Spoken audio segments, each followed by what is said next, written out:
The action begins down in the mine, where geologists point a niton gun at various spots in the rock face. The device detects the levels of 40 different elements, including silver. Silver in its natural state isn't silver colored at all, it's charcoal gray. Miners drill holes in the silver-rich areas the geologists pinpointed, then insert sticks of dynamite, haul the chunks of rock called ore to the surface. Geologists then test ore piles and blend them as required. The ore first goes into the primary crusher. The machine's huge steel teeth break up the big chunks into smaller pieces.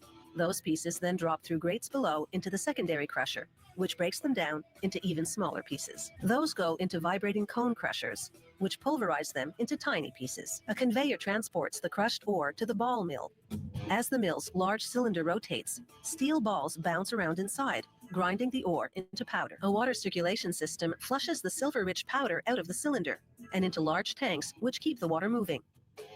To separate and dissolve the metals the powder contains, workers pour in acid. The solution containing dissolved silver is pumped through filter presses. The filter plates are treated with a zinc-based chemical which attracts silver molecules. As the solution passes through, the plates trap particles containing silver, forming a layer of black powder called silver precipitate. This precipitate is composed of approximately 50% silver and 50% waste. To separate the silver from the waste, they first dry the precipitate in a gas furnace for a couple of hours. Workers put the now dried silver precipitate into an oven, along with chemicals which prevent silver from burning off. Approximately 4 hours later, the silver and waste have separated and melted. Workers pour them into bar-shaped molds. The silver, being heavier, settles at the bottom. Workers skim off the waste floating on top. In less than 5 minutes, the molten silver cools and hardens, enabling workers to extract what is now a silver bar. The mining company sells the bars to a refinery. Now, the process of refining fine metal starts when gold, silver, platinum, and palladium are delivered to the refinery in several impure forms.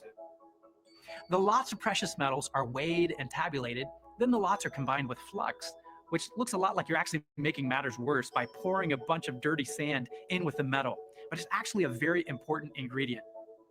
This flux and the impure metal is placed in a vessel called a crucible. This is made from material that can take the heat better than the material inside it. So the crucible is then put into a melting furnace that transforms the metal and flux into a molten material. The crucible is then removed and the molten material is poured into a mold, sometimes shaped like a brick or other times like an inverted cone.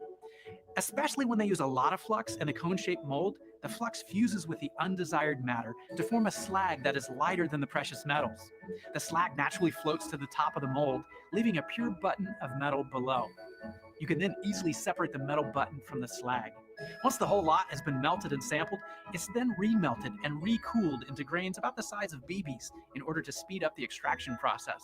The grains are then placed into a mantle where an acid solution is used to dissolve the metals into a liquid form.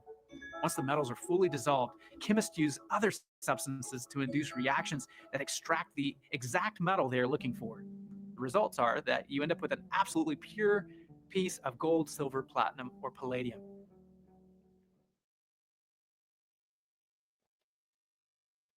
All right, Shalom. Before I get started, I want to give all glory, honor, and praise to Yahweh, Bahashem, Yahweh Shah, Bahashem, Kahakodash. Double honors to the apostles and elders at GMS. Peace, honor, and respect to you, brothers. Removed in the molten material. Edifying by the divine word in truth and sincerity. Shalom to you believers out there in the Aki and Wa'akwa. And you see the title of the lesson scrolling at the bottom, let patience have a perfect work. And in the intro was the refiner's fire, how the silver refined. This is going to be a little short lesson, you know, you brothers and sisters out there. Of course, I was reading James. That's where I got the title of the lesson. But what do Proverbs 25 and 4 tell us? It says, take away the dross from the silver, and there shall come forth a finer slaki. Proverbs 25 and 4, take away the dross from the silver, and there shall come forth a vessel for the finer. And that's exactly what the Lord is doing, starting with you receiving his word. Okay, I mentioned that in yesterday's lesson, starting with the word. The word is the first step into taking that dross away, cleaning us up. Okay, so the reason I'll just bringing this out, just thinking about things I've been through since being in this truth, and just as of late of my situation, and I start going through things, you know, um, and at first, I was like, damn, what's going on? I was going through a situation, demons hopping on people, messing with me, and I just noticed it. And that right there is a blessing, because normally, before you come into this truth, you wouldn't understand that.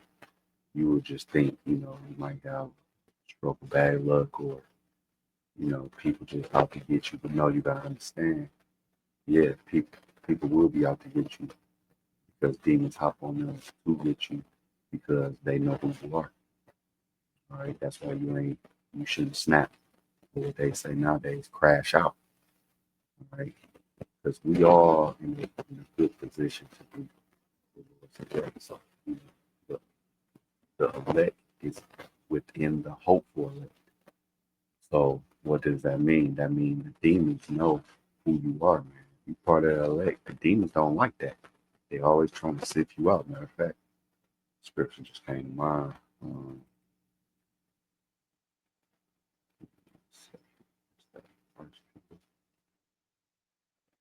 Two scriptures that came to mind, really, but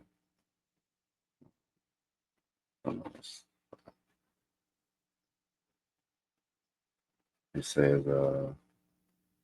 First Peter 5:8. It says, "What? Be sober, be vigilant, because your adversary, the devil, as a roaring lion, walketh about, seeking whom he may devour." Yeah, all right.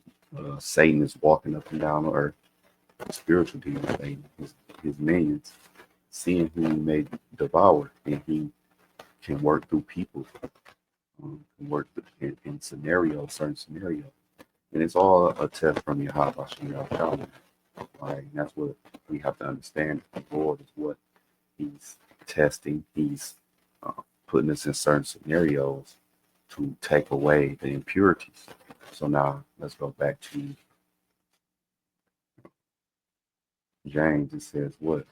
My brother, count it all joy when you oh yeah, okay. My brother, count it all joy when you fall into diverse temptations." Yeah. And at the time, like I was saying, going through this situation, mainly still kind of going through it, but things are getting better. At first, it was like, damn. And when you go through these situations, at first, man, you're not gonna call it all joy, especially if you don't have the experience, right, of being in this truth, understanding what's going on. But the Lord can always, let's say you got 20 years experience, the Lord can always, do something where, a certain scenario pop up where you could be new to. And at first it can have you kind of flustered. Okay. But it say count it all joy. So when we in certain situations, we supposed to be like, yeah, everything's not supposed to be going good for us, man. All right. It says, knowing this, that the trying of your faith worketh patience, man. And that's one thing we're learning, and you're gonna learn is patience. It's patience day by day, because brothers and sisters ready to get up out of here ultimately. So we have to have patience for that, but just patience in your own situation. You might be waiting on a new job, a new home, this and that, certain little things in your life, and you have to display patience. You have to, ultimately just be patient. And again, in this truth, the ultimate patience is what? Waiting on our Lord to come back and bring us out of captivity. See, the thing about it is, like I said, man, the Lord put us in certain situations. And you know what? A lot of times, you gotta, as they say, you gotta go through the storm before you get to the sunshine. And a lot of times when you're in the storm, things is happening. And what happens is you get to moving, you get to acting accordingly. All right, you get to a lot of times people, you know, travail and be triumphant, and they get to moving because they're in an uncomfortable situation. The Lord put you in an uncomfortable predicament to shake your life up, because you might be content in certain areas of your life. So the Lord has to put you in an uncomfortable position so you can move forward. And other than that, you would just stay content. And everything is the Lord's will. So He might not want you at that certain job. He might not want you driving that certain car. He might not want you in that certain home or apartment.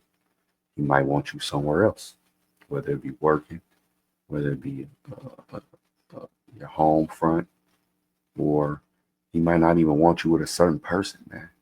All right. Or in a certain just situation, however it applies. And sometimes the transition to the new is very shaky. And that transition is very, very uncomfortable. Just like the transition from Esau's kingdom to Jacob's kingdom is going to be very, very uncomfortable. All right. And it's going to come with tribulation, man. Just like the scriptures tell us what? The scripture tells us through much tribulation.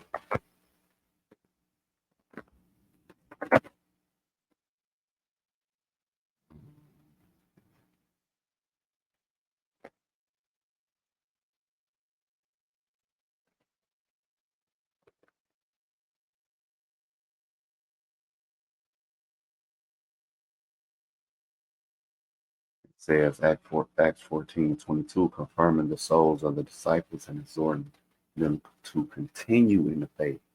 See, that word faith is coming out a lot, because when you're going through rocky situations, it's like when you're going through rocky situations, it takes faith, man. It takes faith to even believe you can get out of that situation through the power and spirit of your Abba Shem Yahushua. All right, it takes faith to move and to try to put yourself in a better situation, however it applies to your life. It says in that we must go through, and that we must through much tribulation enter into the kingdom. Right, it's gonna be a rocky road. We're not just gonna slide into the kingdom with ease, because the transition of kingdoms normally is very violent and is very uncomfortable, and it's a lot going on until that transition happens, man. Okay, and the same thing, Esau not gonna go down. He's not just gonna bow out. No, he's gonna go down swing, and that's why I tell us in Revelation 12 what he's gonna come down with great wrath, because he got a short time. All right, when somebody know their kingdoms at the end, they gonna go all out, man. They gonna take out who they need to take out. They gonna do what they gotta do to hold on to their power, man.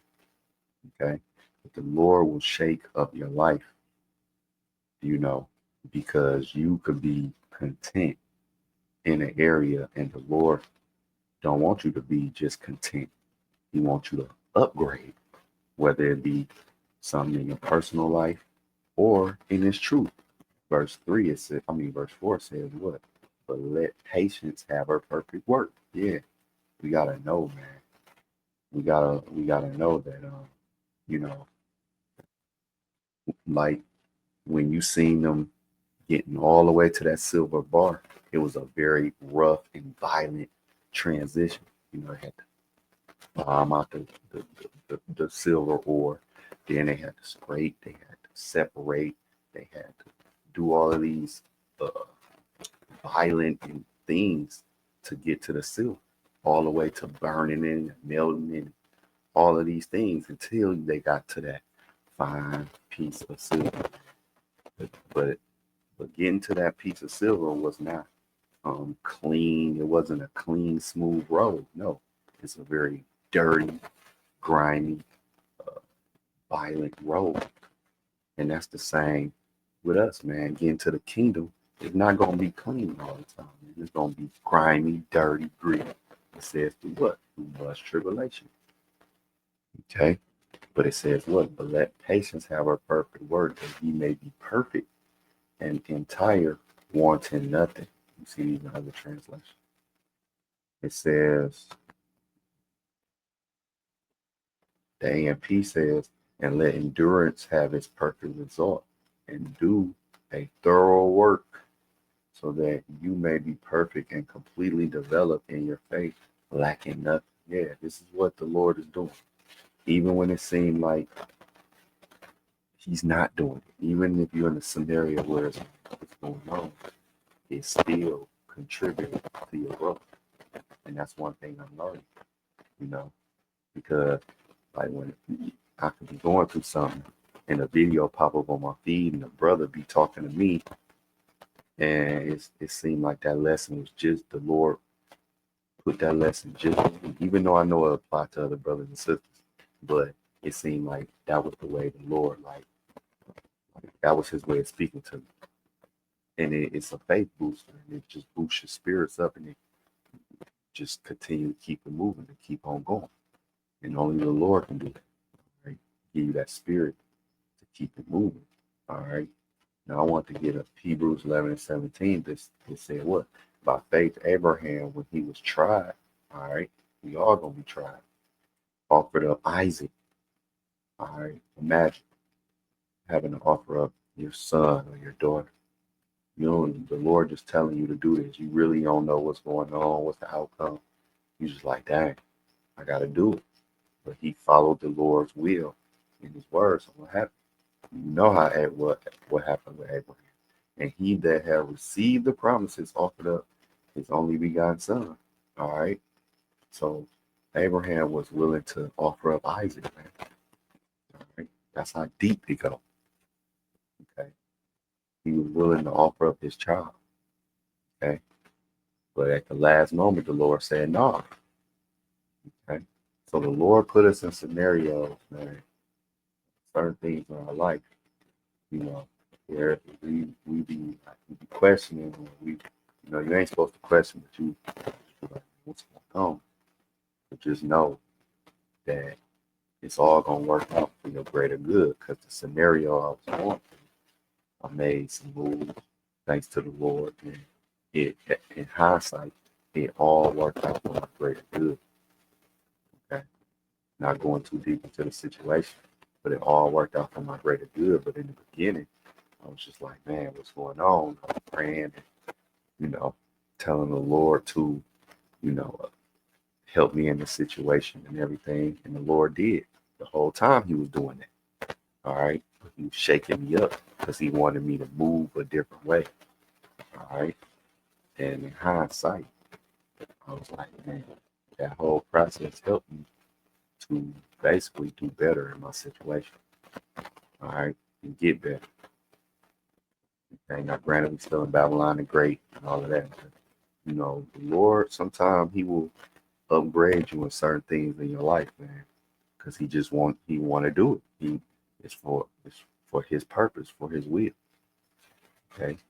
You might be at a dead end job. You might be in a messed up apartment or home or whatever, however it applies. And the Lord, you might be staying content. And the Lord, like, no, I want you in something better. I want you to, and this is not prosperity doctrine at all, but I'm just saying, like, sometimes the Lord wants you to make moves, so he'll shake up things so you can make moves to light a fire in your ass. And that's even concerning in the truth. Okay. But it's again as well in your personal life, man, because if things ain't going right, basically in your personal life, or it's like your home, now we still got to do the work. No matter what, you still got to, you know, produce. But if you're in a situation where you really just your money funny or certain things is going on, you're not going to be as productive as if, you know, you're a tad bit stable, starting with mentally and spiritually stable. Okay. Because if you're about to get evicted, okay, your mind is going to be, you know, how to, especially if you have a family, your mind is going to be on, damn, how I'm going to get my family in a home or apartment. All right. And that could take away from you doing the work, man. And the Lord know that. That's why a lot of brothers who be doing, they be, you know, Everybody got their own things going on.